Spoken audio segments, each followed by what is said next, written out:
മക്കളെ 24-ാം തീയതി കാറ്ററ്റിൻ്റെ എക്സാം ഉണ്ട്. അപ്പോൾ നമ്മളിവിടെ നിന്ന് ചെറിയൊരു ഡിസ്കഷൻ എന്ന് പറയുന്നത് കാറ്റഗറി 2-ൻ്റെ പാർട്ട് 1 സോഷ്യൽ സയൻസിൻ്റെ ഒരു ക്വസ്റ്റ്യൻ പേപ്പറാണ്. ഒന്ന് നോക്കാം. ആത്മവികാരം കാറ്ററ്റ് കാറ്റഗറി 2-ൻ്റെ മുൻകാല ക്വസ്റ്റ്യൻ പേപ്പറാണ് ഞാനിന്ന് ചെറുതായിട്ടൊന്ന് ഡിസ്കസ് ചെയ്യാൻ പോകുന്നത്. സോഷ്യൽ സയൻസ് ആണ് ഇന്ന് ഡിസ്കസ് ചെയ്യാൻ പോകുന്നത്. 2020 ലാസ്റ്റ് നടന്ന പരീക്ഷയുടെ ക്വസ്റ്റ്യൻ പേപ്പറാണ് കേട്ടോ. നോക്കാം. ഒന്നാമത്തെ ക്വസ്റ്റ്യന്, ആത്മവിദ്യാസംഘത്തിൻ്റെ സ്ഥാപകനെ കണ്ടെത്തുക. ആൻസർ ഏതാണ്? വൈകുണ്ഠസ്വാമികൾ, Vagbhatanandan, Sahodaran Ayyappan, VT Bhattathiri. Answer വാഗ്ഭടാനന്ദനാണ്.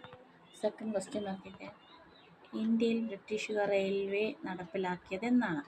1853, 1857, 1885, 1856. Answer ഏതാണ്? 1853. അടുത്ത ക്വസ്റ്റ്യൻ നോക്കിയേ.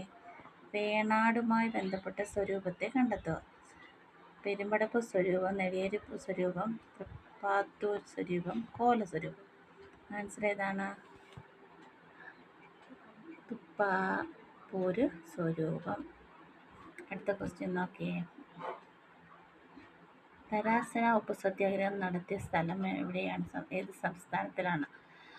ഗുജറാത്ത്, കർണാടക, തമിഴ്നാട്, പശ്ചിമബംഗാൾ. ആൻസർ ഏതാണ്? ഗുജറാത്ത്. അടുത്തത്, കാളിദാസൻ ജീവിച്ചിരിക്കുന്ന ആരുടെ ഭരണകാലത്താണ്? അശോകൻ, ചന്ദ്രഗുപ്ത രണ്ടാമൻ, കനിഷ്കൻ, ഹർഷവർദ്ധൻ. ആൻസർ ഏതാണ്? സി, ചന്ദ്രഗുപ്ത രണ്ടാമൻ. അടുത്ത ക്വസ്റ്റ്യൻ, ക്യൂണിഫോം എന്ന പദം സൂചിപ്പിക്കുന്നത്? വൃത്താകൃതി, വീപ്പയുടെ ആകൃതി, ആപ്പിൻ്റെ ആകൃതി, ഗോളാകൃതി. ആൻസർ ഏതാണ്? ആപ്പിൻ്റെ ആകൃതി. ചുവടെ നൽകിയിരിക്കുന്നതിൽ ഋഗ്കാലത്തെ